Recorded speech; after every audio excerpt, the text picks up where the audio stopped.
Hi, this is Simon and Joey in post-production. We just wanted to say how much we enjoyed making this episode.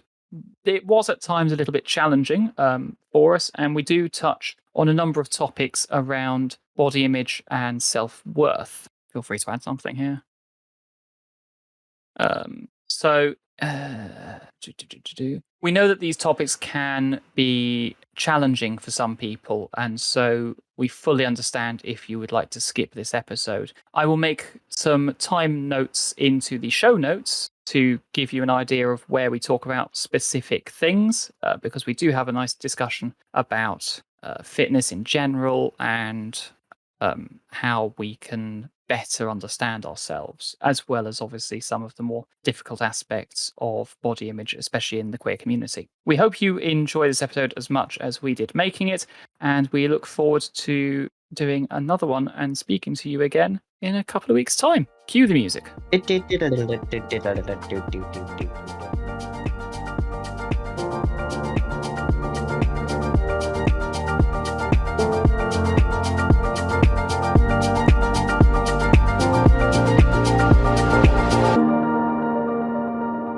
Hello, and welcome to Atypical, the podcast where we talk about life from a more atypical perspective. I'm Simon, your host, he, they, and I'm joined as ever by my wonderful co-host, Joey. Hello. It's just the two of us at the moment. We will have a guest a little later in the podcast talking about their journey on fitness. But Joey being a fitness instructor and me being horrifically afraid of my own body, we decided it would be quite an interesting one to talk about body image. And it's obviously a big thing for everyone, I suspect. Everyone has a certain level of concern, I suspect, about their body. And we've found a number of articles and research reports talking about specifically how it impacts on queer people, LGBTQ plus people. And being that both of us identify as part of that community, it just felt germane to us to talk about it a little bit.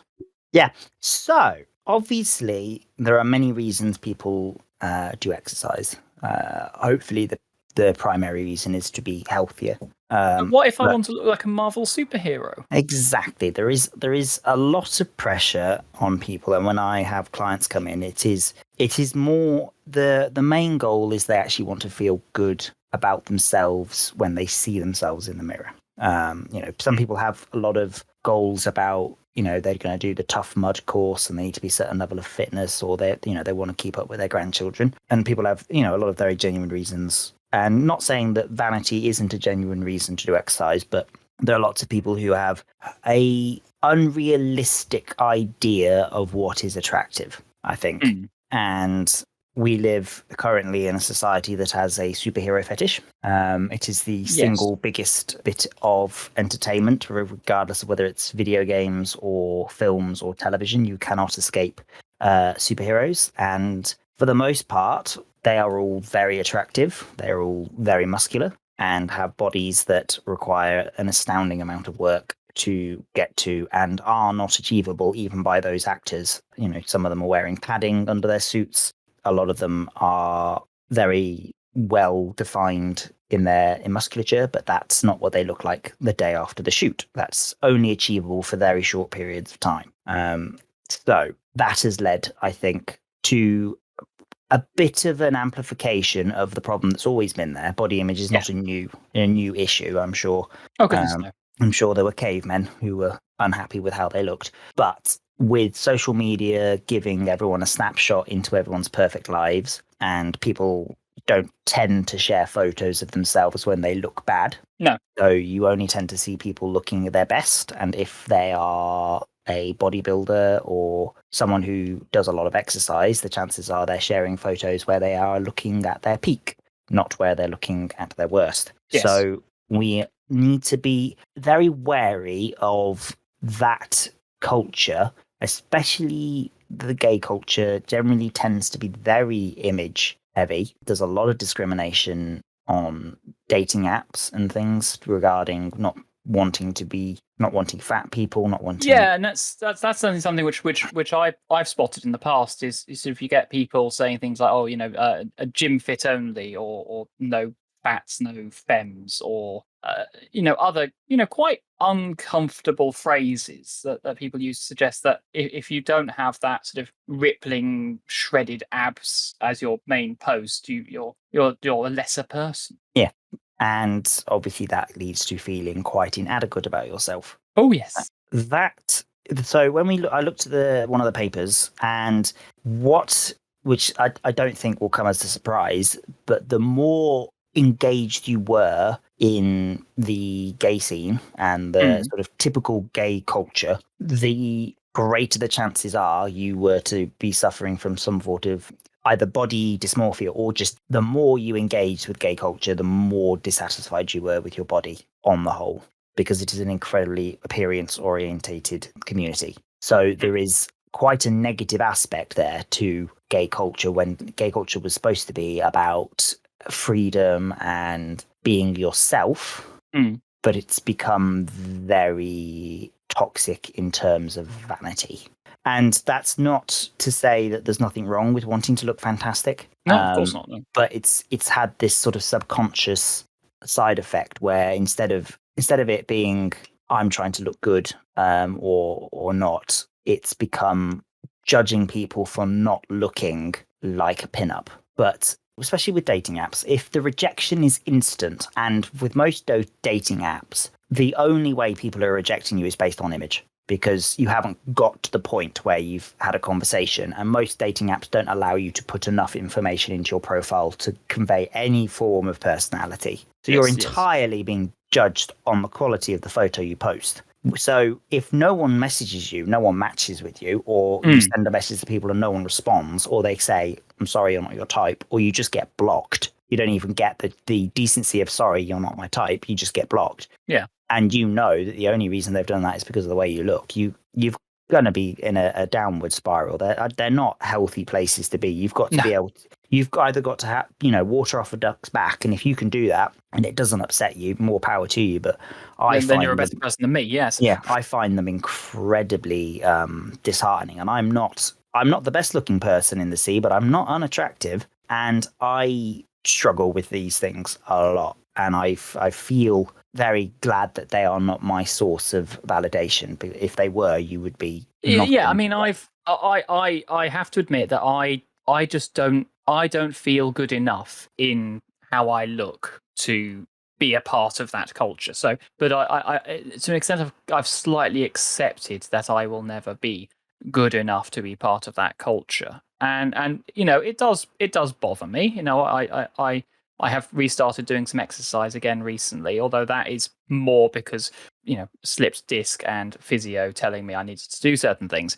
But it can be really quite depressing, I suppose, looking at some of these things and thinking, I should be able to achieve that, but I can't. Or just being rejected because although you might be trying, you're not achieving that weird ideal goal. And there's almost again, I can only talk of my own experiences in sort of the queer community, is that there's an almost weirdly agey fetishistic thing going on there, where when you're in your 20s, you're expected to be in gay nomenclature a twink, slim and skinny and so forth, and that's relatively easy to achieve on balance, because you eat less and you do lots of cardio, I guess. And Joey, as the fitness instructor, is now going to tell me I'm getting this entirely wrong, but and then suddenly like something happens at some point, and now it's all about muscle. It's all about being bulky, but not just like being bulky, being cut and the shape and so forth. And that's something which I know I cannot achieve, or rather, I don't. Well, okay, I don't think I can achieve it. I suspect that if I had a huge amount of money and time and a personal trainer and someone to cook for me every single day, maybe. But no, I can tell you now, you 100% can achieve it. You just don't want to. Oh, well, thank you. It's not a goal for you, and that's not a good or bad thing. It's just that's not what you want. It's not what you like. When people get to that kind of muscular physique, and there's several things you've mentioned that I will come back to, which were mildly alarming. But people think, this is an annoying thing, people think they can't do something. And they look at where someone is and be like, oh, I can't do that. But that person didn't start off being able to do that.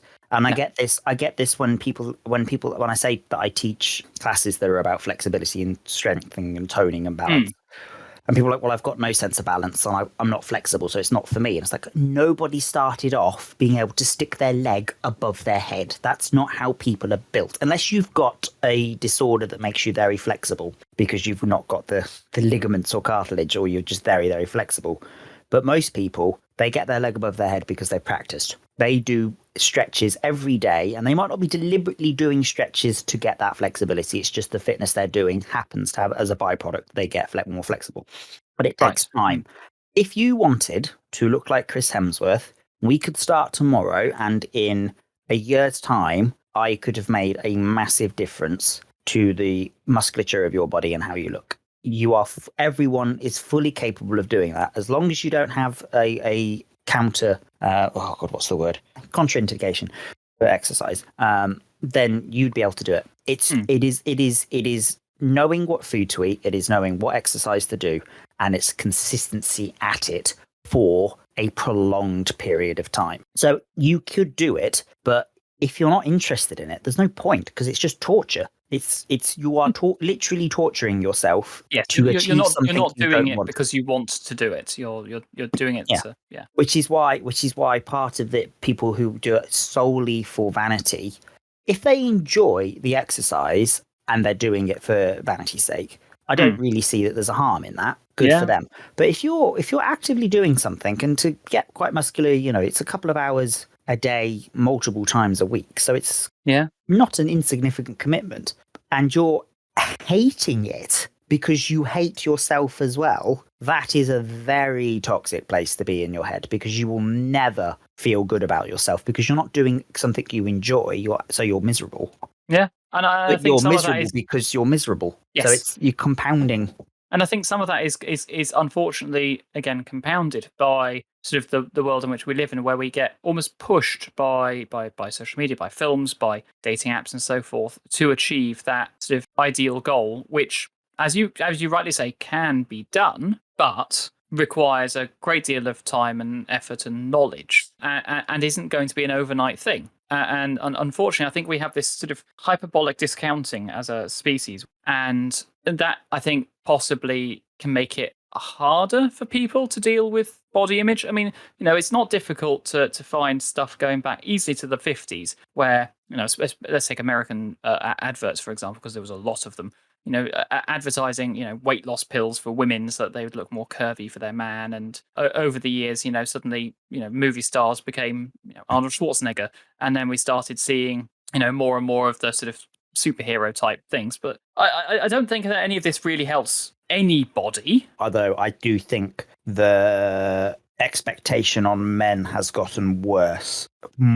I think the expectation on women has been bad for a very long time, but I don't think it's gotten worse of late. Whereas obviously there's a lot of issues with women's rights at the moment, but that's a different kettle of fish. But I think the expectation on how men should look has gotten worse especially since the introduction of the idea of a metrosexual, which was in itself fine. That was just men taking time to look after their appearance and not being ashamed of being things that were considered feminine, like taking care of your nails, making sure that you're trimmed and you had a skincare routine.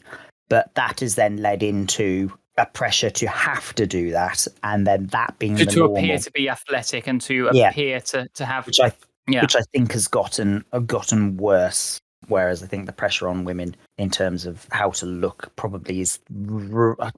Saying this, I am a man and don't have that pressure, so it may have gotten worse for women, but I think it's gotten worse for men, and now they are men. I still don't think the pressure on men is as high as it is on women, but I think the pressure on men has gone up a lot in the last 20 years. Certainly, I have noticed more so.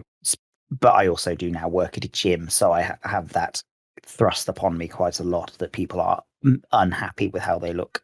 Yes. I want to go back to what you started with in your last bit. I thought I'd got away from it. Why you think you would never be good enough for that scene? I don't. Maybe it's because I spent most of my 20s avoiding that scene. But I take a look at it now, and I don't particularly feel. I don't particularly feel attractive, just in general. But B, and more importantly, I don't feel like I can present the kind of image which feels like it needs to be presented. And again, I'm fully conscious of the fact that I'm saying these words, having just talked about, you know, the pressure of social media and all the rest of it. And it's that sort of, do I look good enough to fit into gay man world? Because it's that, I know it's a really bad thing. It's that you're straight, thin, and gay fat, as an example. Yeah. It's just, it's a really difficult one to deal with. And I mean, for the most part, I've more or less accepted it. You know, there's not much I can do because I quite enjoy, you know, a nice bottle of Bordeaux and some cheese. So the chances of me ever being like the you know the whole thing there is perhaps slightly lower. But maybe that's just because I don't understand enough about fitness and nutrition and calorie counting and all the rest of it. And so, you know, apart from the fact that, you know, slip disc, hurty back, my physiotherapist has recommended a number of things, and I've joined a fitness group near me. And it's me, I was aching this morning, throwing sandbags around. But I think I'm going to I need to change my own self-worth. I've never overly tied it to my image, but I feel like perhaps a pervasive subconscious pressure has made me more conscious of my appearance, and thus tied some of my self-worth to that appearance. And that's something I'm going to need to deal with. I can't afford counselling, so I'm just going to have to find another way to do it. But I think, I guess fitness is one of those things that is really difficult, because that's what we need to move it away to, right? We need to move it away from body image and move it towards fitness and just being healthy. Yeah. And there's a whole bunch of, you know, stuff that we as a little podcast can't do. You know, there's societal changes that need to be made right the way across the board about how. I'll let you finish your sausage sandwich. Just look that look on your face. I've got a sausage. You can talk. I can listen, and then there might be a gap before I respond. But yes, that's absolutely fine. Yeah, and through the marvel of editing, it will be there. I'm trying to think of a way of bringing it around so I can then bring in like your first 18 minutes for yesterday's stuff just to go straight in there, and you know there'll be some cutting and changing and movements and things. Anyway, I was saying, I think, you know, there's some societal changes we as a little podcast aren't going to be able to do, but around actually how we treat people and look at bodies. I mean, I know there's a whole bunch of campaigns out there at the moment about, you know, fat is beautiful and don't judge and various other things. And those are great and they're wonderful and we should all try and engage with them. But what we can sort of do ourselves, I mean, I don't know. I always try to be kind to people. I don't exactly use dating apps and things because terrifying, but I would like to think that if people approach me on those and I you know, they would doing or saying or appearing in a way which doesn't appeal to me, because those things are primarily for hookups, I guess. At least I would like to think I would have the humanity, the civility to, you know, say good morning to them, wish them a very lovely day, and say no thank you. But I think if you're on one of those things and people, as you rightly said earlier on, they just block you or say, you know, F off or whatever, that's not exactly going to help with your image, because it's the only things being seen. No. The problem is, this is a difficult one, because I want to say that validation comes from yourself. And when you're happy with yourself, although other people's comments and things can drag you down, generally your self-worth is enough to continue no, actually, I'm a good human being. But how you test that you're a good human being and, you know, your addition to society, I would imagine, is based very heavily on how other people interact with you.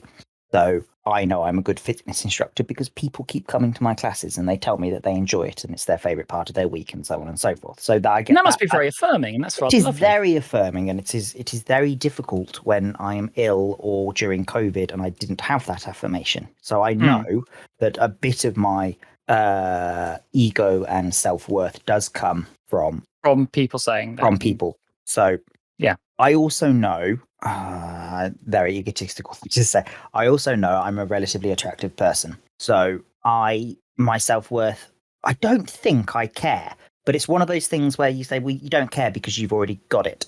Whereas if you didn't, you would care about it. So yes, it's a difficult one. It's a difficult.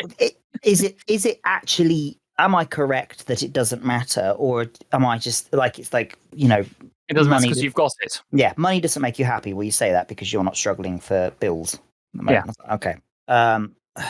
So with Well, you, and that's one of the things which I'm worried about, which might start hitting people, is the increase in the cost of living. People might not be able to afford to go to the gym or go on these diets or whatever else disposable income will be the first thing that goes, and gym membership, regardless of whether you're at a pure gym or you're at a David Lloyd, they are expendable, and it's 20. I mean, some David Lloyds are hundreds of pounds a month. 140, I think, was the one near me. But yeah, the one in Cambridge, if you get everything, is nearly 200. I think it's over 200. And so it's a lot of money, which people are going to then. The thing is as well, the quality of people's diet will drop. Yes, people will start trying to do bulk meals, and the easy bulk meals are like pasta bakes, and there won't really be any vegetables in them. It'll just be pasta with the sauce and whatever little bits of bacon and possibly onion are ground up into that sauce. So there is going to be an issue with people's nutrition. Obviously, if you've got the choice of heating your house or feeding your children, yes, do we freeze to death or do we eat? Or going to the gym to get that final bicep pump. Yeah, so there is going to be people's fitness in general is going to go down. And I think there's the other issue there, of course, is we all know how physical activity is linked to good mental health and helping you to relieve stress and sleeping better and digestion and all those other things. That might then, because you're not getting those, you'll have that double whammy of not just the physical aspect of it, not just those dopamine hits which are helping you to get through your day, your week, your month, but also you've then also got that reinforcing, well, because I'm not going to the gym, I'm not going to look the best, and if I don't look the best, people are going to not brain exploding. Yeah, and as I've mentioned on previous podcasts, my brother's partner, he after I referred to him as my brother's partner, has was like, and you might know me as my brother's partner off podcast, which amused me very much. So.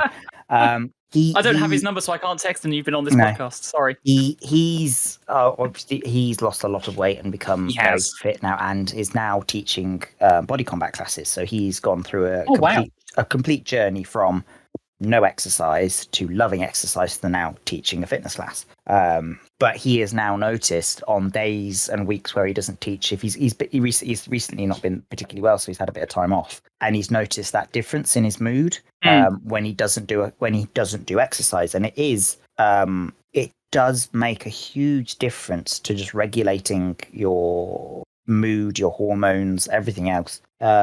And I know, as I said, I get validation from teaching classes, but I also they're just fun. Mm-hmm. And you just get to relax and enjoy and let go and get carried away with the music and whatever else you're doing. Yeah. And when you don't have that, it really can bring your mood down. I wouldn't say I get depressed when I don't teach, but I notice a drastic drop in my mood and also my energy levels. So just the benefit. But then the benefit, if you're already struggling then with your body image and you feel then you stop doing exercise and then you have that lull, which I think is one of the difficulties with exercise, is if you've gone into it to make yourself feel good and you stop before you see the benefit, you've compounded absolutely that negative feeling because you've not seen the benefit, but then you're losing all the positive feeling of doing exercise as well. And it becomes a reinforcing circle. Yeah, it's not an easy thing getting into an exercise regime. No. At all. So I think we don't have a huge amount of time because the world is still spinning. Let's tackle that one of the superhero bodies thing, right? Because that's obviously things that people see an awful lot of. So I guess the question for you, Joey, is why don't I look like a Marvel superhero? Yeah, exactly. Why don't you? I can't afford it. It can't afford it mainly, but also because it's not sustainable. Those actors don't look like that. They look like that on the day of shooting. They don't look like that the day after. It's not sustainable. To look like Chris Hemsworth, not only do you have to be incredibly physically fit and have very large muscle mass and a very low body fat percentage, but to actually look like that, you have to. It's called dehydration training, and you have to. There's a couple of ways of doing it, but the main way is that you slowly start to drink more and more water over a week. So the first day, 2 liters, 3 litres, 4 litres, 5 litres, 8 litres, until you're essentially very, very well hydrated and quite big. And then Just the bracing yourself. day before, the day before the shoot, you don't drink anything at all, which no one would recommend. No, Wouldn't recommend a bad drinking idea. 8 litres of water in the day either. You end up just essentially losing all that water weight. Your skin becomes thinner and tighter, and it hugs your muscles, and you end up looking more ripped. It won't work if you're fat. Okay. It's not going to get rid of fat. But if you are of a a well-built person with a low body fat percentage, it will make you look more ripped. But it's not achievable in a healthy way, and it's not sustainable is the main thing, because nobody looks like that. Your body weight fluctuates 2 kilos a day easily, depending on how heavy you are, because of just weight that you're carrying from water, excess food, and you haven't slept properly, so your metabolism is a bit low. There's lots of reasons why your body weight can fluctuate on a day-to-day basis. So that's one of the big misconceptions, is that idolized, almost godhood image is not only is it achievable, but it's maintainable, which it isn't. And that lack of being able to maintain it is very disheartening for those people who are trying to achieve it, because they might think one day, fantastic, look how brilliant I look in the mirror, and a week later feel disgusting again, because their body's changed. It's a snapshot. It's just a moment in time of sort of a peak particular look, but actually maintaining it is one of those things which your body's just not designed to do. It's as our evolution has grown, we're designed to gain and lose as we hunt and gather, to be able to sustain ourselves through the lean periods, and so it's sort of almost fighting against our own evolutionary background. Well, I mean, that, as well as the fact that your body's just not physically capable of maintaining peak performance. It can't do that, only because the kind of things that humans are built for are chasing antelope until the antelope pass out from heat exhaustion, which is the reason why humans sweat. We can outrun anything because everything else will overheat eventually, and we'll just walk over to it, bop it on the head and eat it. The main reason why we're upright with bouncy tendons as well, because it uses very little energy, so it allows us to just follow. Some people might be able to do that. I think if I ran for more than about 2 minutes, I would collapse from heat exhaustion. But that's the biological sort of design, quotation marks, behind the way we look. It's for following something until it dies from heat exhaustion, and then we bop it on the head. The easiest way to hunt things. That is not the kind of physique that is that kind of ability to hunt things, and the physique needed to do that is not one of a bodybuilder. No. So the body is not designed to look like that. It can do it, and you can do it healthily, but you can't maintain it. And that's why you see when you bodybuilders after a competition, the body shape of a bodybuilder after they've finished training for their competition drastically changes in the following weeks. And when you listen to what athletes do to prepare for, say, the Olympic Games, they train in a cycle, and their training ramps up as they get towards peak fitness for the games, and then they don't then stay at that level for the next game. They allow themselves to. That they peak, and the idea is that they might be fitter than they were the previous Olympic Games, but it's a continued curve that goes down and back up. So the human body, even peak physical athletes don't maintain the absolute fantastic perfect body shape that they might have at their peak. So to understand that fitness changes on a cycle, daily, weekly, and a monthly. daily, weekly basis. It depends on what kind of training you're doing. So that's the first misconception that the non-permanence of it is, and when you understand that, you don't feel quite so bad that week to week you don't look your best, because no one does. That's just not how your body works. Then there's sort of the different kinds of fitness. Obviously, I've just said bodybuilders and Olympic athletes, but they're training, you talk and look through the Olympic Village. Yes. And they're all doing very different, wildly different things, and they all look completely different in terms of their body makeup and composition. They all look fit, but some of them are very muscly, some of them are incredibly thin, some of them are somewhere in between. And depending on their fitness, obviously the fitness that a marathon runner needs is different to that of a high jumper or a diver. Yes. So what makes one person fit doesn't make another person unfit. And just because you can't bench press 70 kilos doesn't mean that you're not fit. I can't do that. I have colleagues that I work with who quite comfortably can, and I've got colleagues who will go double that weight. I think I can just about do 20.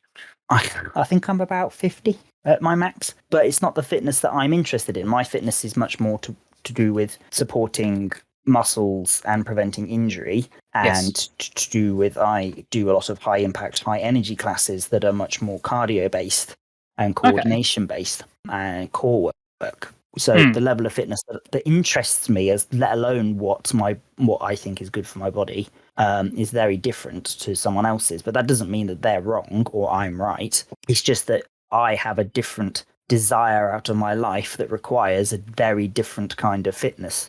And when I have clients come to me and they want to lose weight, I'm like, well, why do you want to lose weight? What is it? What is it? Is it just body image? Because you talk to a lot of people, and actually, it can be that they want to run around with the grandkids, or Yeah. they're recovering from an injury. They've something like that, where you can understand and then focus their fitness on that. They want to Yeah. be more cardiovascularly fit, fantastic, or they want muscle Hmm. to support a bad knee, and that is very different kind of fitness. So And that's where things like yoga and so forth start coming in, Tai Chi and other yeah, slow movement, stretching type exercises come in, is because actually they're better for that sort of long term development of like you said, reducing injury and maintaining mobility. but I think no one's going to argue that a very well practiced yoga instructor is not fit. But if you were to put them in a CrossFit environment, they would do very poorly because again, it's just not the kind of fitness they're used to or the kind of fitness they want out of life. So understanding what fitness level of fitness is useful for you, and then going past that. My fitness is not about vanity. Hmm. And again, there's nothing wrong with wanting to look good, and ultimately, it's quite useful in life. Let's not pretend that it's not. Well, Um, yeah, indeed. People look at you differently when you're thinner. Yeah, They just do, unfortunately. unfortunately, and that leads to a whole list of problems. If you think the reason for your sadness is your weight, because obviously that can then lead to serious harm in Hmm. terms of anorexia or bulimia or many other eating disorders, or even overtraining and hurting your body that way. Yeah, yeah. But It's there is a there is difficult one, there isn't is it? nothing wrong with training for vanity's sake, as long as you know, like all things, where the line of safety is. Yes. But the most important thing for exercise for me is that it's enjoyable, and I find it weird when people say that they're doing exercise but they don't enjoy it. I'm like, well, why are you doing it then? It Find feels like they're find doing the wrong exercise then, yeah, doesn't it? do something else. Like your goal is not aligned with what you enjoy, so you're already why increase the steepness of the hill you've got to go up. Fitness is not easy, but Hmm. why make it harder by doing something you don't enjoy? Pick something you like and do that, and decide that that's the fitness that you're happy with. Because unless you are genuinely in some form of profession that requires a certain kind of fitness, and really that is only applying to athletes, to be honest. Athletes and maybe some actors. But again, I Yeah, think that then that's playing into sort of societal expectations of what superheroes and so forth should look like. I mean, you start going back into some of the older film canon and so forth. You look at, say, the Adam West Batman, and then compare him to the most recent ones, and you kind of go, you've gone from sort of vaguely ordinary person to you look like a triangle on legs. that is true. That has, but at the same time, though, Adam West's Batman was very camp I know we should and, go back and to that. We need more camp more superheroes. camp difference. I mean, the Because idea yeah, the idea of what fitness though, fitness in general has changed though, because fitness used to be very calisthenics kind of mind, and people didn't have. If you look at the pin-ups from the sort of the 20s and things, men didn't have six packs and ripped muscles. They were big and they were muscly, and they were very fit, but they weren't they were training with their body weight more, and they mm, were going for a very different aesthetic that was probably a bit more functional than the aesthetic that people go for now, which is entirely for vanity rather than, because ultimately that's what bodybuilding is. I mean, they're yeah. they're very strong people, but when they perform at a competition, they're not demonstrating their strength; they are posing. So it is entirely a vanity based project. That's all really interesting stuff about fitness and stuff. We have a friend Sam who's offered to join us to talk to us a little bit about their own fitness journey, following some of the advice you've actually just given us. In fact, I think so. What I'll do is I'll bring him into the call, and we'll continue the discussion with the three of us. Sam. Hello, I am Hello. Sam. You are Sam. Hello. Nice to meet you. Nice to meet you. I've met you before. Met several times. Actually. I know. So Anyway. Sam, yes. So we've just been talking about people going on sort of fitness journeys, and Joe was talking about people wanting to lose weight and just sort of generally become a bit fitter in themselves. And The number one goal of everybody in the world. Yes. I want to lose weight and look better. So I mean, if you're willing to, Sam, are you willing to talk to us a little bit about your own fitness journey? So my journey, what did my journey include? So I got to a point at which I stepped on the scales and saw a number that was three figures, and I was unhappy. I then asked Joey, who was staying with me at the time, I sort of very sheepishly, I feel, asked Joey, like, am I fat? And Joey's face went quite red and sort of went, yes. And then I thought, I can't step on those scales again and see that. So I decided that there and then that I was going to do something about it.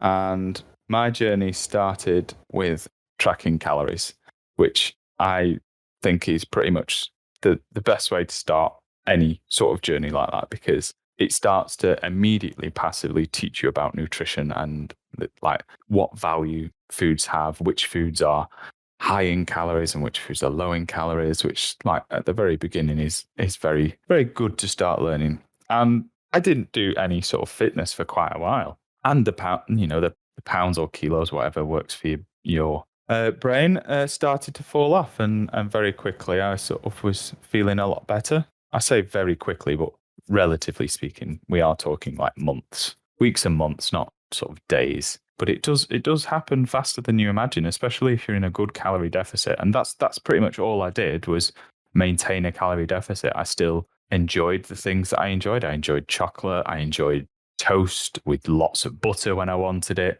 But I just recorded it. And the days that I went over, I went, okay, well, tomorrow's another day, or the next meal is another meal where I can be better on track, But I did all the sort of things that you're told you're supposed to, and trying to eat as balanced meals and fruit and veg and all of that. I think that's an interesting one. I mean, when you were doing this and sort of starting out, like you say, you sort of learning about the nutrition and so forth, were there any particular foods that shocked you about how healthy or unhealthy they were? Definitely chocolate. I mean, it shocked me. Probably chocolate didn't shock me, but more so the quantity that I would consume and the calories that I was consuming was the shocking bit, because I will still do it, but I understand much better now that like eating a family sharing size bag of buttons, chocolate buttons, is very nice and I can do it easily, but holy there is a lot of calories in that. Yes. And that was probably the bit that I really struggled with, because I do have an incredible sweet tooth and chocolate is my number one thing for that. So, but I found quickly as well that I started to enjoy other things like very dark chocolate, which I could only eat a much smaller amount of, like a couple of squares. And that was actually lower in calories, but satisfied that craving for me for chocolate. So that little trick, if you will, did help. It was sort of swapping certain things out so you still got the treats that you desire. Oh yeah, definitely.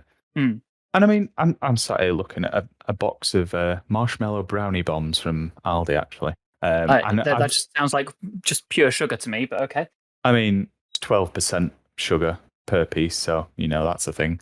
But I've been enjoying those over the past few days, and I've had probably one or two a day, and I haven't gained weight. You don't gain weight overnight or of a day. It's a long progressive thing that you sort of don't see happening. And then one day you turn around to your friend and say, am I fat?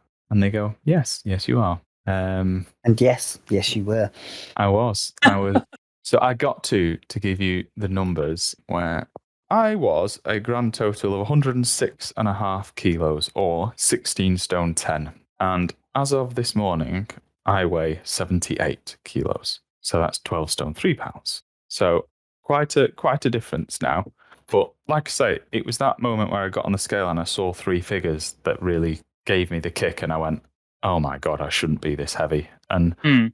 I didn't really see it when I looked in the mirrors before that point, which is weird. I knew I wasn't happy with what I was looking at, but I never considered myself sort of grossly overweight or overweight. And until that point that I saw that number and I went, oh my God, that's three, literally my brain couldn't get over this. That's 3 figures on the scale. Like, so yeah, people are probably wondering out there.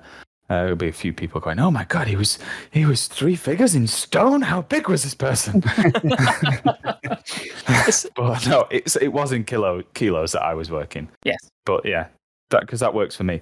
Because I could relate it to something physical in the real world, which was a bag of sugar that I kept sort of not looking at, but that's what I related it to, was a bag of sugar, and then. Because you can pick up a bag of sugar and go, that's a kilo, I can hold that. And I couldn't do that with a stone. I was like, well, which stone do I go out and pull out of the ground and relate that to?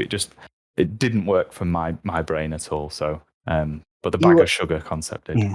You were also, I think, shocked though by how much lighter your friendship circle was than you.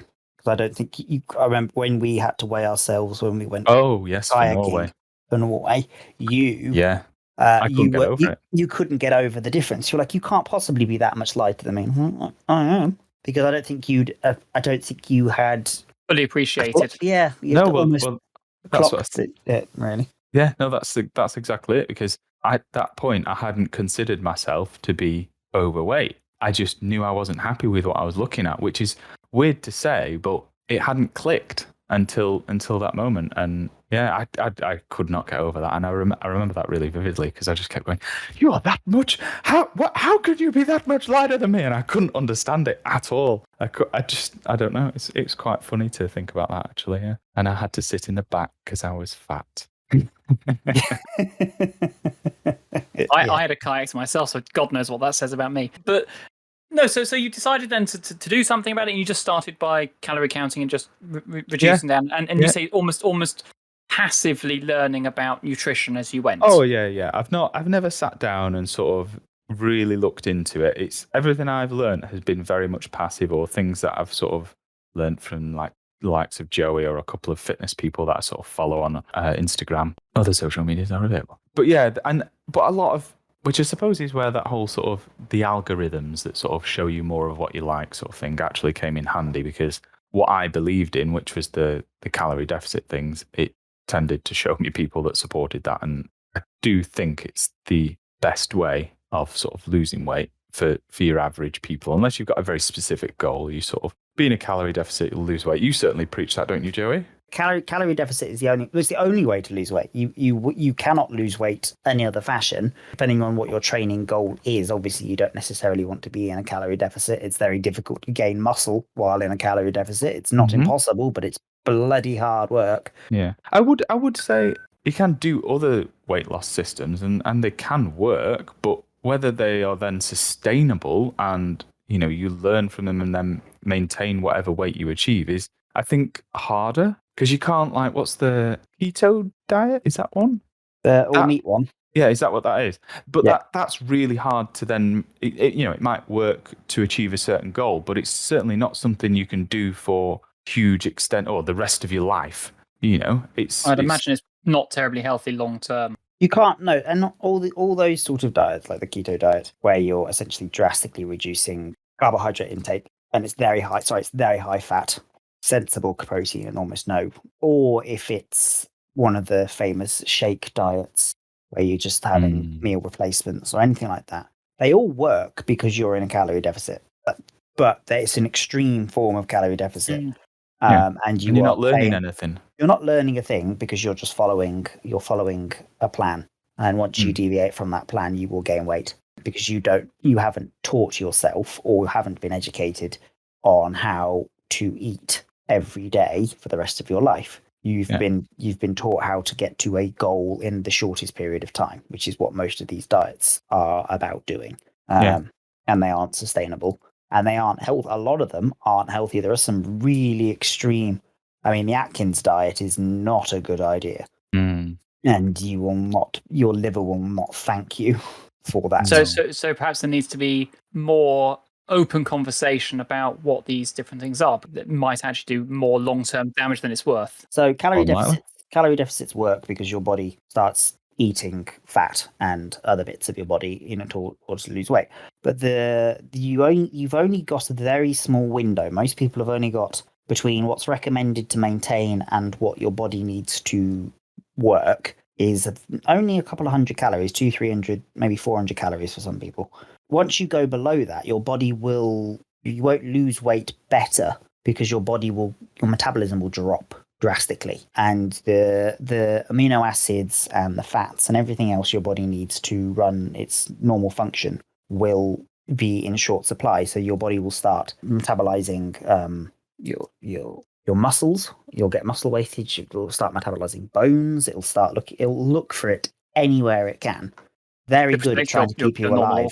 But you will start eating yourself. But your metabolism will shut down, so you will feel lethargic very, very quickly, which is what people say after the first week of the Atkins diet, is they've lost the weight, but then they just wanted to sleep all day because their body isn't producing the chemicals it needs to keep you alert because it can't. So there's no benefit to doing it or healthy reason. We were much better teaching people correct nutrition and also just a healthy curiosity with nutrition to actually not just saying that they should know off the top of their head what every single piece of food is going to give them, but actually know to have a curiosity about looking just at the back of a packet of food and look at it and read it. Yeah. Learn what is in your pom bears. Yeah. And understand what those things actually mean. Because then you can look at that and go, well, I know these aren't good for me, but I do like them.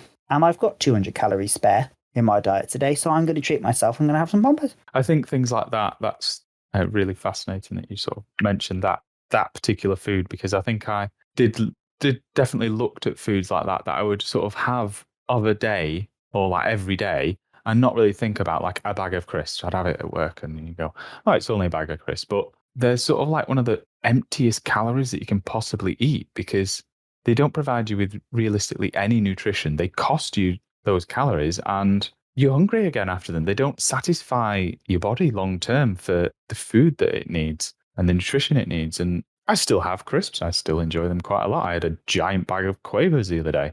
They were yummy, but I look at them differently with all sorts of stuff like curry nights at work. We have a curry night and we go and get a curry from the takeaway and we enjoy that. I still enjoyed that, but I still ordered the same as what I had before when I was losing my weight, but I didn't have the whole thing. You know, before I would eat all of the curry, all of the rice, the starter, and a naan bread all in one sitting. And I put it through, I used MyFitnessPal, or the calorie trackers are available, but I put it into that.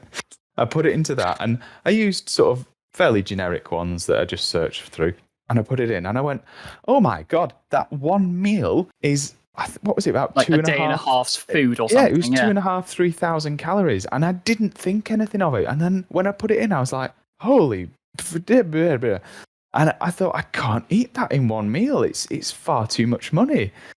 Too much money? Too much calories, sorry. Yes. Too many calories. calories. Money as well. Yeah. Yes. If I just say the word calories, can you put that in where I said money? Yes, I can. Yes. Well, I've already created myself an editing nightmare. Anyway, Stevedore Arms going to haul us back onto the topic of whatever it is. Are we still recording a podcast? I don't think we went not that really. far off, really. But tuna. Food So we were talking about food. Absolutely. Tuna. So yeah, exactly. So you talk about, obviously, I know a lot of people who are doing sort of, weight and management and so forth. Tuna is one of the big things. Tuna and chicken breasts. Chicken and rice boys. Have you got any of those at work? The chicken and rice boys. Chicken. Oh, well, of course you will do, won't you? Of course I do. I work at a gym. Yeah. But it's the easiest way. Chicken and rice. The easiest way because you can get a large amount of calories but quite low amount of carbs that will fill you up because you can get 10 grams of carbs for about 50 grams of rice. So you can have a portion of rice and have quite a low percentage in terms of the grams of carbohydrates you end up getting because rice is mostly water. But then you are full and you can get very low fat, high protein, which is why you have tuna or chicken. And it's really easy boring. to do. It's incredibly boring. And the number of people I see who actually just have chicken and rice and they haven't No put flavour at all. no flavor at all, which is insane because Probably not even salt and pepper. spices aren't really something you count when you're doing calories because they're negligible. So you can add. Thing is, you can add condiments and things as well. You can cover it in ketchup. Like you're not going to putting enough ketchup on the to amount make of something sugar that you if covering it in ketchup though. Yes, but you're not going to cover it in enough ketchup for it to be an issue. I was going to say, I think Joey's thinking about a healthy amount of ketchup that would coat everything, as opposed to literally filling up the vessel with ketchup. Like if you're going to sit there and teaspoon ketchup into your mouth, that's not a good idea. It's a lot of sugar. I did have a guy on my Christmas event who used a 500ml bottle of Heinz ketchup in 2 days. Wow. On his Christmas dinner as part of it as well. It's got to be like 10 Cokes equivalent. I'm scared. I'm scared for his palate. Tasty. But you can do that. You can put butter on things. Butter is not the monster that it was made out to be in the 70s when we came up with the cancer-giving margarine. Prevailing fads that weren't particularly scientifically backed up was that fat's really bad for you, which lots of fat is, but that then meant everyone started taking all the fats out of food and it all tasted horrible. So then they put sugar in all the foods to make it taste nicer. Which is even worse. So that's why we're in the predicament we are now, where everything's full of artificial sugar, which is causing other issues. It comes back to the number one thing that should be preached instead is the quantity of what you're eating. Macros are more important than specific calorie numbers. So the percentage of what you eat in each category. So the more protein you have, the more muscle you're going to be able to build. The more carbohydrates you have in your diet, the more fat you're going to have. Fat I think even just in your body is from carbohydrates. It's not from fat. I think it's something just even as simple as that. You've just used the term macros. That's not necessarily an easy term for a lot of people just to come to terms with. I think it scares some people as well. Exactly. Because it sounds really complicated. Yeah, exactly. It certainly did me. Yeah. I think you sort of go, that sounds really complicated, and I'm going to have to spend 5 hours a day looking at numbers on a screen and understanding this, that, and the other. And it still feels a bit like that to me, to be honest. It's that education thing, isn't it? Totally. How do we explain to people what these words mean and what that actually translates into in terms of the way the average body will experience the food? I start thinking about really close-up shots of things as well, like cameras, whenever somebody says macros. The thing that makes it scary is the fact that it's not encountered by most people. But like all skills and knowledge that people have, you start off with a very small exposure, and then it becomes normal to start thinking that way over time. And it's only because we don't talk about these things regularly that people don't have that understanding for even just what a macro is. The idea of macros in terms of macronutrition is I mean, I only know about them because I work in fitness. You don't hear anyone else talking about it. But the moment you start explaining things, it's explaining it in a slightly different way. So if I say to you the food pyramid or the food, the plate, the food diet plate, where it's the plate segmented as a pie chart and part of its fat, part of its carbohydrates, part of its protein, you all have seen that. It's just never been explained to you that is what that is.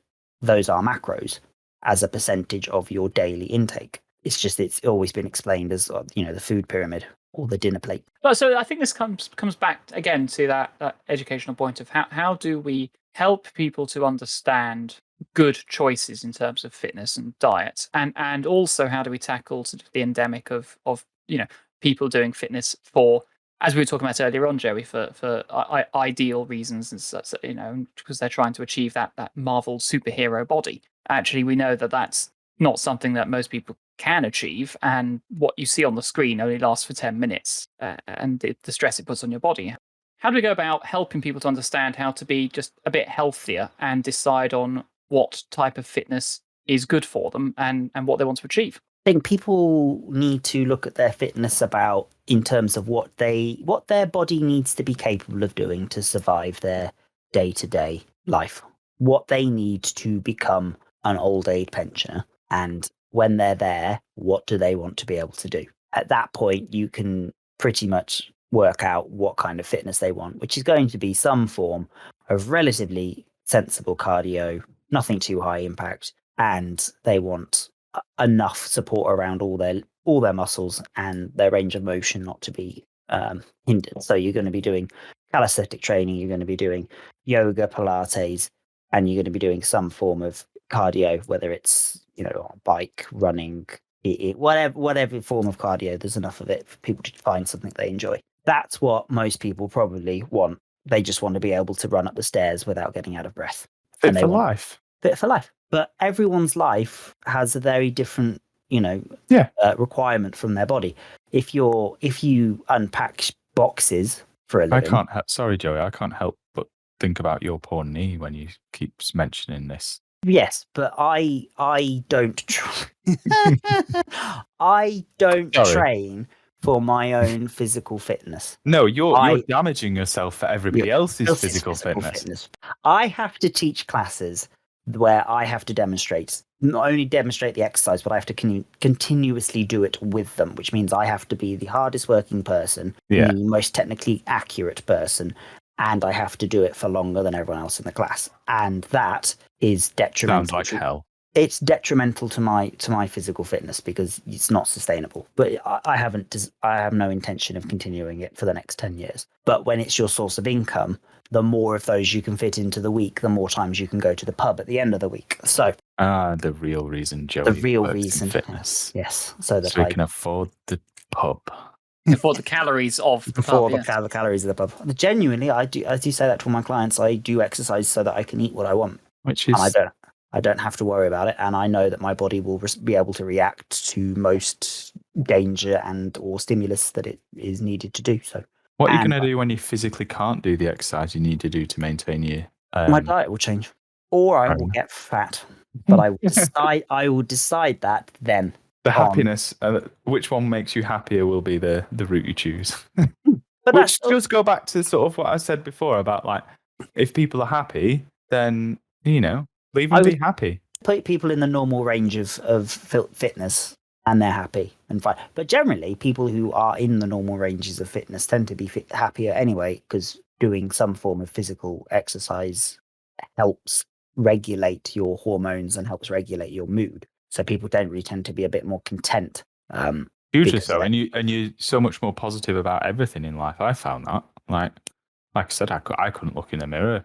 Well, I could, but I didn't like looking in the mirror. And now I end up walking past a mirror and going, oh, well, what about this angle? And it's so we interrupted you as you were talking to us about your journey. So you were calorie counting, and then you're sort of. Oh, you want to go all the way back there now? Oh, goodness me, that was a while ago. Do the magic of editing. I mean, I've created myself a nightmare of an edit already. So yeah, especially going. And here's another random guest. Yeah, it's not, honestly, I'm just like when I did the introduction, it's like, hi, it's me, Simon, and here's Joey, and it's just the two of us. And then like a wild Sam appeared, and then Kuro appeared, and then it's like, anyway. I really like the bit about the purple dragons and the dinosaurs. Oh god, the dinosaurs and the dragons again. Dinosaurs? Ah. Oh, okay. So you want to go back to that? Yes. So you calorie counting, you were telling us about the curry at work. Yeah, so I still had the curry at work and enjoyed the curry at work. But instead of having that 3,000 calorie meal in one sitting, I split it over 2 nights. So it was like to quote Marjorie, it was half the calories. You can have twice as much. No, you have half I had half the meal across 2 days, which spread the calories. And I didn't have much else that day. I still didn't need much else that day because it was still an enormously filling meal. Or that night, should I say. I'd sort of would balance it off with a bit of fruit and, stuff like that was good for you in the right quantity. But yeah, so I still enjoyed that meal and I still allowed myself those things that I did enjoy. I didn't cut them out of my life entirely because again, that makes you unhappy, and you then get sad, and you end up going back to what you know, which is why you then don't lose weight or you put more weight on. So I still enjoyed that curry. And then at some point that I can't actually remember specifically when, other than it was Friday last week, which will make sense to everyone. It was 71 weeks since I started exercise. So yeah, so I sort of started then doing a bit of exercise, but it was once I'd lost a significant amount of weight, I think. I want to probably say about 15 kilos or something, maybe. I can't remember exactly. But I then started doing the exercise, and it was hard. It was so hard at first, but slowly, and it does happen slowly. And I think that's also one of the hardest things to sort of understand, is that a lot of these things that you do, like whether it's calorie counting for weight loss or whether it's exercising to become more healthy, it takes time. It does not happen overnight. People want like a 4-week or 2-week fitness, I'm going to be buff sort of solution, and it just doesn't exist. You know, unfortunately, you've got to put the effort in long term to see positive benefits from it. You know, otherwise they're going to have an unforeseen negative to them that you're not sort of realizing at first. And yeah, like 71 weeks later, I feel amazing by comparison. You know, like I don't think I could do 5 burpees when I started, and I can now easily do 40, you know, without much effort really. And that in itself is still catches me from time to time. I go, bloody hell. And I'm sure there's people out there that can do a lot more than that, but you know, I'm amazed that I can do that. So yeah, that's sort of, without going into extreme detail, that's what happened, I guess. I did exercise for a while after tracking calories and lost a load of weight and became a much healthier person. You though as well lost weight without doing exercise, which is yes, the continued headache of most PTs, is that people think exercise is the reason that they lose weight, and it's not. It's not. It helps, but it is the smaller part of it. It's 80% of it is diet, 20% of it is exercise. Generally, you should do the exercise for the fitness and mental health benefits that it provides. Really, not the weight loss, because you're going to have to do a horrific amount of exercise to lose weight and eat whatever you want. I do 16 hours a week of exercise, and I do not lose weight because I eat what I need to maintain my current weight. So you will never outrun your fork. No. But what I like about we're much more keen on spoons on this podcast. Yes. Oh. Yeah, you can get more food on them as well, can't you? We don't eat our spoons because we need our spoons to get through the day. But what I like about what you did with your calorie counting is that you didn't, as you said, you haven't denied yourself anything. And that's, I think, is the biggest problem with all the fad diets and the crash diets. And that's the systems, quite a lot of the systems as well. They're all about denying people things, and therefore people think, oh well, that's why I've not lost weight, because I've not denied myself this thing, therefore I've had that one Mars bar this week and that's ruined my whole diet, so I won't do anything for 6 weeks, become miserable again, and then I'll start. The secret of their success is they knew that they didn't eat this thing, and I've been eating this thing, therefore this is why I've not lost weight. Whereas what you've done has continued to show what is true, which is that if you're in a sensible calorie deficit, you can still eat what you want, and you don't have to have the negative side effect of going, well, I've had to give up my favorite thing, which for me would be pizza. I have to give that up now and I can't eat it. Which means every time you walk past it in the supermarket or the pizza shop on the high street, you're going to think about pizza. Yeah, and you'll get massive cravings for it. You'll fantasize about it. And then at some point, you will give in.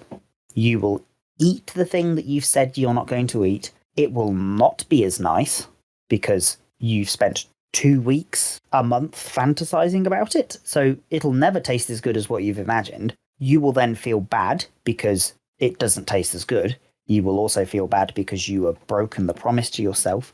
And it is a continual negative spiral of feeling bad about yourself because you've cheated on your diet. Whereas if your diet is based on just a deficit of calories and eating sensibly, you can have the pizza. You can have the bottle of 2 pizzas. You can have 2 pizzas. You can have your glass of wine. You can have your chocolate cake. You can do that. You just need to know that you've accounted for it.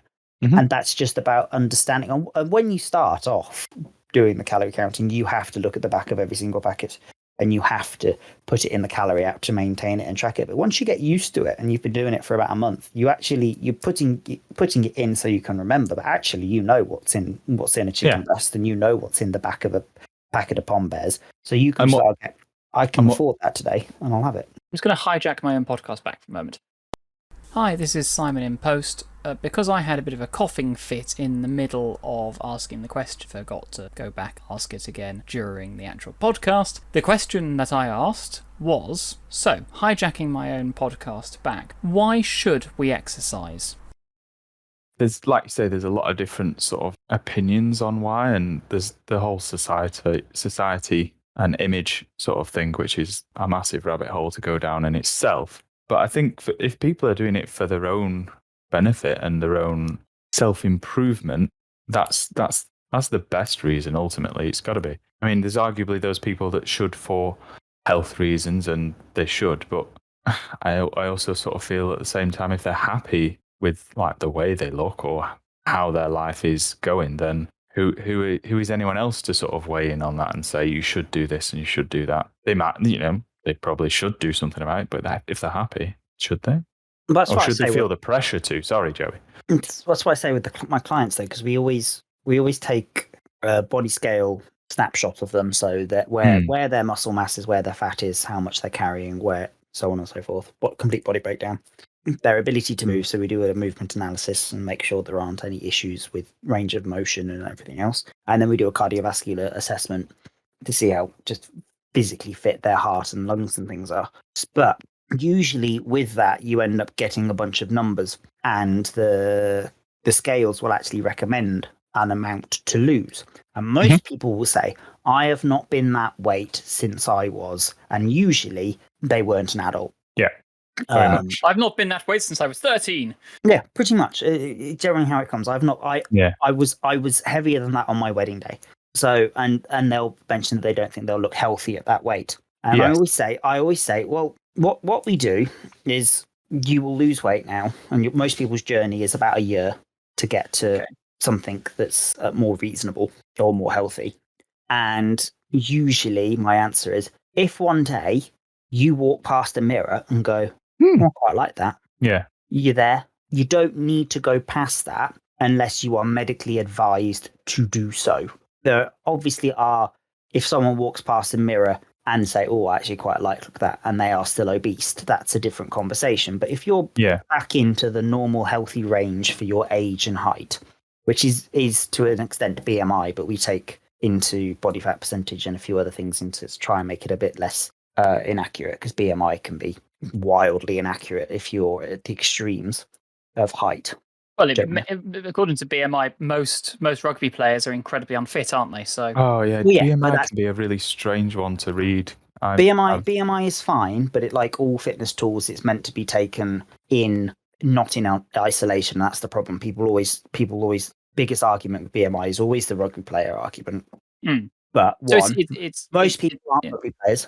Rugby players are at the extreme of one side, and anorexic people are at the extreme of the other side. And people with, obviously, people with bone wasting diseases and everything else are on another side. It is not a healthy thing to take BMI by itself, and no one ever should. But as a tool to be taken in with loads of other assessments, it helps give you lines in the sand to get someone to a more healthy state of being. But what I say is, if you're in this normal healthy range, your visceral fat around your organs is at a healthy number, and you look in the mirror and you're happy with what you want to do, and you can go up and down the stairs without getting tired, and you can do the fitness class you enjoy, and you can play with your grandkids, what are you after? If you I think that's where we come, and that's where we come just to the word fit. It's fit for purpose. What is the purpose you are trying to put your body to? And if it is, as you were saying earlier on, grandparents keeping up with their kids or whatever it may be, then that's the right sort of fitness for them, right? Yeah, I would probably agree with that. Although I would put it in a more human context with fit for life. I can't say that was my idea. I've stolen it. It's fine. Yeah, no, I think Joey sort of has probably touched on an important thing there that a lot of people miss when they sort of either at the beginning of a fitness journey or have sort of tried to start fitness many times or losing weight many times. And a lot of it, of what I learned at least, is it comes down to that. Literally, that is learning these things, education, and understanding them, and not just seeing something on the internet and going, I'm going to do that. It's one of the big failings of education. We don't teach people about their body at all, and it's mad because it is the single most important thing that you should know about is how to look after yourself.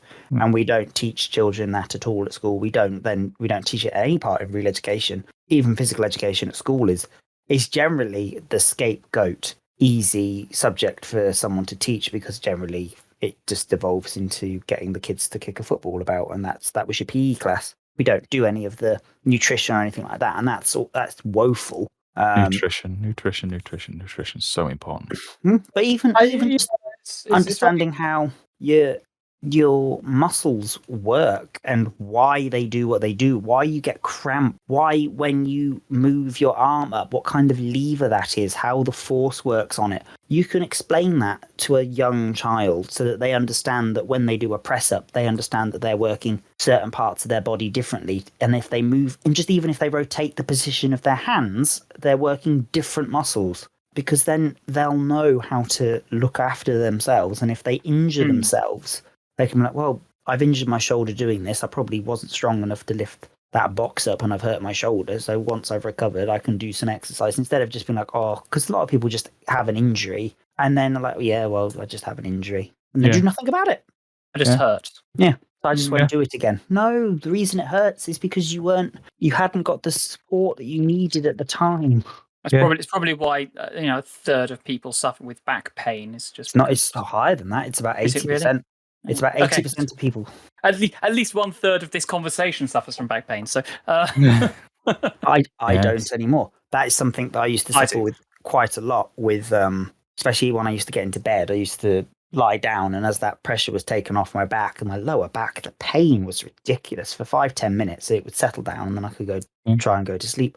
But I don't have any of that anymore. But that's because I now teach a Pilates and yoga type class where I do an enormous amount of core work, and you have to stand on one leg, and anything you do that requires balance, regardless of whether it's some ridiculous yoga pose or whether it's doing exercise with a dumbbell in one arm and not balancing out on the other side, works core, which works the supporting muscles of the spine. And therefore you end up with a well-supported core and spine, and you don't get you get back pain if you do something stupid, but most people's back pain is just the fact that they have very little support, and usually they've done something to injure themselves. The outer muscles have contracted and then taken over supporting the body because it's gone into defense mode and just must support spine as much as possible, everything work.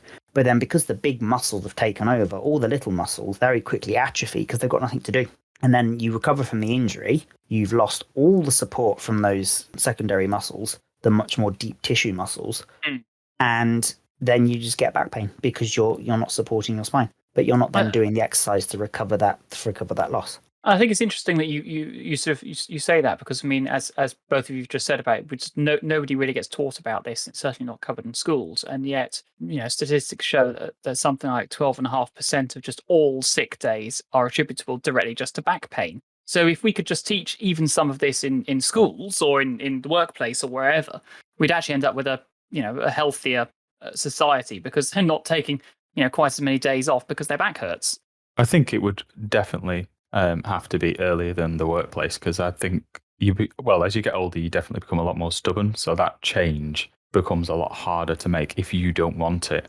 Whereas sort of teaching people from a younger, naturally fitter age, where they can more easily do something about it to change, is definitely strikes me as the better way forward. But then you're not even letting it develop and get worse.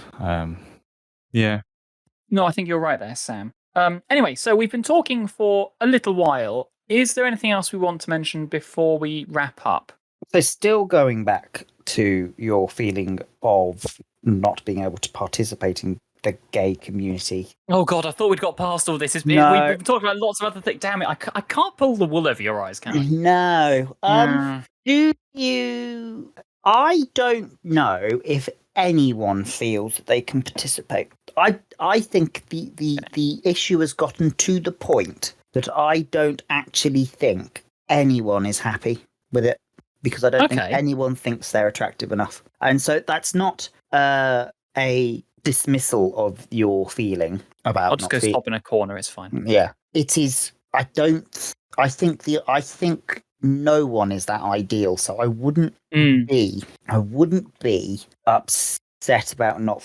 I think you're probably feeling very normal about not feeling like you could be part of that culture, because I think that culture has got to the point of a level of toxicity that actually no one is that person. It's now all pervasive, and there is no single person who can actually reach it. Yeah, you're constantly searching for the better marble statue, and that marble statue doesn't exist.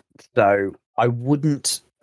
I dislike the way in which, like, I mean, how dare you say something that makes me uncomfortable, because I don't like I don't like the fact that you look at yourself that way, because that's not how I love the fact that we've been friends for years and I can still surprise you. Oh no, I mean, you haven't surprised. I mean, you have. You have and you haven't, because I think it's probably something I've always known about but not really spoken to you about before. I think it's because it's something which, for the most part, I've mostly not dealt with, I suppose, suppressed in a way, just because I've kind of gone, well, it's an impossible thing to achieve, so I'm not even going to try and achieve it. Because also, again, it's not like a part of culture or activities that you've wanted to do, because you don't. A lot of gay scene involves clubs and loud venues, which neither of us. Taking off your shirt and standing there with the glistening. Both of us have got to the age where that's not. Regardless of whether we would have liked to do it in our 20s, we now got to a point where it's like, it's just so loud in here. I came out to have a conversation. Yes, I want to have a conversation and a nice drink. Yeah, I don't want a WKD. Oh God. So I'm sure I had a point. I know it's entirely down to what kind of body image, what kind of person, what kind of fitness do I want? I'm fully aware that actually, in many ways, I am fitter than quite a few of my friends, because I can put on a backpack that weighs 15 kilos and I can walk 30 kilometers a day with mountains for a week, and it's not a problem. Yes, which I certainly could not do. But if you challenge me to run from one end of the rugby pitch to the other, my knees would be screaming and I'd be so out of breath that people would be worried I'm asthmatic by the time I come back again. Wonder then. So it's funny, because your logical mind, and you are an incredibly logical thinker as well. Well, for you at least come across. How's that? Okay. You put on that face of a logical thinker. Where's that mask gone? That that you know that although it annoys you that you don't look like Chris Hemsworth, you also are aware that that's not actually what you want. Yes, true. Because you know the amount of effort that it would require to have that kind of body type, and that's just not something you're interested in doing. And we haven't got Kim here to talk about CRISPR and how we can do the whole genetic changes to make me look more like him anyway. Yeah. So you know you don't actually want it. You also are fully aware that kind of culture ultimately is skin deep and quite vain. And I think if you achieved it and you became the most attractive person on the scene, you would then get to that point and be like, so what? Yeah, yes. It's the I've won an Oscar, so what? Great. What's next? It's the thing with goal setting, is once you get there, so what? Somebody else will dislodge me from that high position, and then you usually dislodge yourself, because you get to the point where you're like, well, okay, I've achieved that goal. What have I got to do next? What does it mean? All of those things that come along with reaching quite a lofty aspiration. So with all that in mind, it's insane that the other part of our brain continues to reinforce that we are not good enough to achieve something that none of us really want. It's absolutely mad. It is rather, isn't it? So I mean, part of my issue is I'm not my my ability to maintain a dedication towards something drastically changes every time I go to sleep. So if it's not something that has an expectation from other people on, if it's something just for myself, and the only person I'm going to disappoint is myself, if I've gone to sleep and got up in the morning and I'm not going to count calories today, or I'm not going to go learn that new hobby, and so I think it's quite good because at the same time I'm incapable of holding onto a grudge. I mean, that is healthy. I'm incapable. I am incapable of hate. I can't maintain that level of effort to something, and I am most grateful. Yes. So I'm very much a bygones be bygones person. So I think that does help in my attitude to feeling comfortable in myself, because for the most part, I just kind of let it go. And I do that with myself, but I do that with other people. I am fully aware that is not a skill people share.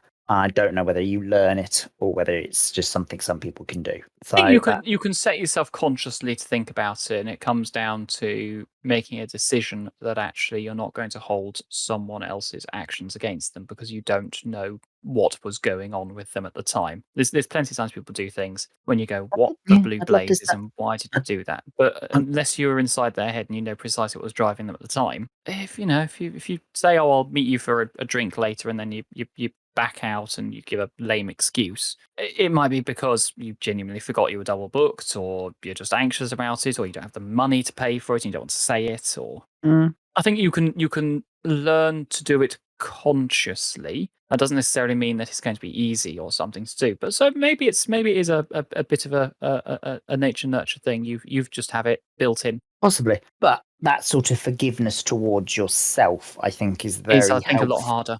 Yes, but I think it's also a very helpful thing for your self-worth and your body image, because if you can accept your body, and I caveat this with an enormous asterisk of if you are in a healthy body type and your body isn't trying to kill you, like Yes. unfortunately some people's bodies do not want to remain on this plane of existence.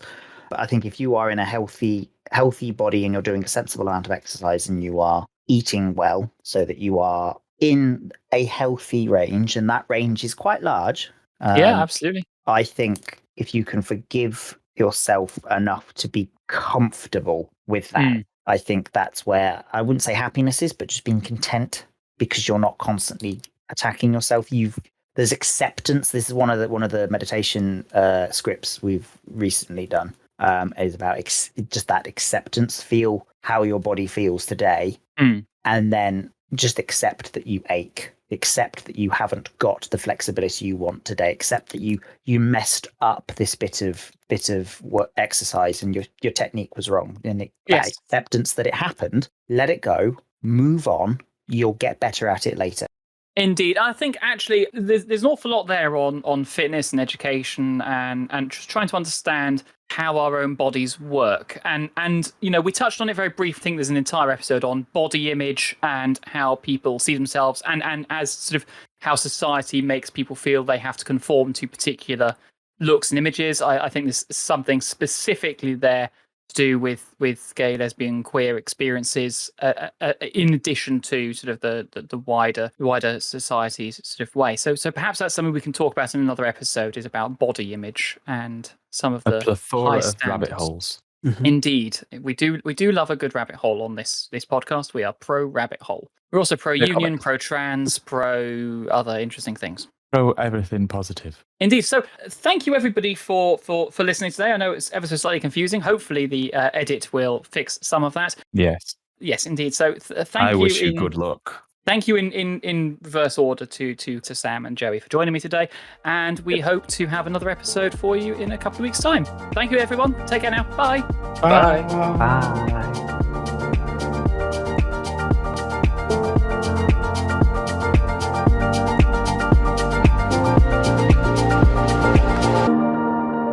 I do have quite a nice yuzu sake, which I think I might try and make you try at some point, because that does taste basically like limoncello. Simon's already convinced me to try grapefruit cello, which was fine. Yeah, that's true. Yeah. Yeah. Oh, I can't think of anything worse. Oh, I like a grapefruit. It's a special. I fruit. really want to try mango cello at this point. because it Mango sounds like cello, great. I'm for. I could I do would that. be fun with that. Yeah. Whiskey is the future. We all know that. Oh no, Simon doesn't like whiskey. Not this again. I mean, you're never getting away from this, especially I'm from not, me. am I? Nope. One of Simon's many masks that we didn't know about is that he just pretended he'd liked our whiskey adventures until he learnt to like whiskey, and now he does like whiskey, but didn't tell us for many years that actually it was horrible. I'd say that doesn't sound like Simon, but have you also taken him mushroom picking? Yeah, because he No, hates what? mushrooms. Oh, of course, yes. He hates mushrooms. That's a more normal thing, though, I think, to dislike. I'd say more I mean, people it's dislike a mushrooms. very sort of textural issue, isn't it? I don't like I mushrooms. know, it's fascinating. Mushrooms, a lot of olives, people- cauliflower. Yeah. Oh, All I'm with you things on I the love. cauliflower one, because it's On a just, it cauliflower. tastes like... Which is weird it's because like it's eating basically gravel. broccoli. No, it's not. The texture of it is so different. It breaks up differently. Like, I've never tried it as like a rice substitute, which I Florence, would be interested I to. suspect that I don't like cauliflower because of childhood trauma, which was when I was maybe 6 or 7 years old. There was a big tray of macaroni and cheese. And I got double helping, and then I realised it was cauliflower cheese and was like, I don't want to eat it. And a diddle lady stood over me and forced me to clean my plate. And I was not very happy, I admit. Oh, Very aggressive dinner ladies. yeah, I was going to say that would not have gone Mrs. well with me. Yeah, I'd have just been like, well, we're going to be here for a while. I can see young Sam doing that. Yeah, I can see I think Sam doing that now, let alone young Sam. My ultimate strategy was basically to compact it into as small a space as possible and be like, yeah, this counts as less now. yeah, no, I'd have just been, nope. Oh, I love cauliflower cheese. It's one of my Oh, no. No, I make a really good cauliflower cheese. No, it's like I say, it's entirely the texture of it. It's the texture of the cauliflower. Like, I just prefer to have the boiling bowl of cheese, quite frankly. Yeah. You With a understand? spoon. Yeah, yeah. But I mean, I cheese love is also broccoli. nice. Broccoli, I absolutely adore it. But it's It's a great vegetable. yeah, it's just got substance to it, whereas like cauliflower just sort of goes It's to mush, yeah. dust. Yeah. But I don't find like mush. I associate being sort of moist, to use that word. What are you doing to your cauliflower to make it turn to mush? I mean, they're quite solid things. No, but cauliflower I associate with being dry and crumbly. Mm. And I don't understand, and that it's that combination, dry, crumbly. No. Is it just It's that like a you cake don't that's like gone wrong. cauliflower, or you just don't like food that's cooked poorly? I've never known good cauliflower to be good, so Challenge accepted. it also tastes like white. I can't eat seafood. It's just can't manage it. And this another connection. I was forced to eat fish cakes every Friday as a child. Yeah. I see. I I can have like tin fish tuna. food, but it doesn't You can like do me. tuna. I can do tinned tuna. I've Tinned never tuna. tried regular Chicken of tuna. the so sea. it's- Oh, regular tuna is better. Like regular tuna is tenfold to tin tuna. It's like so much better. I've Do you been like informed that I steak? should try Just- swordfish.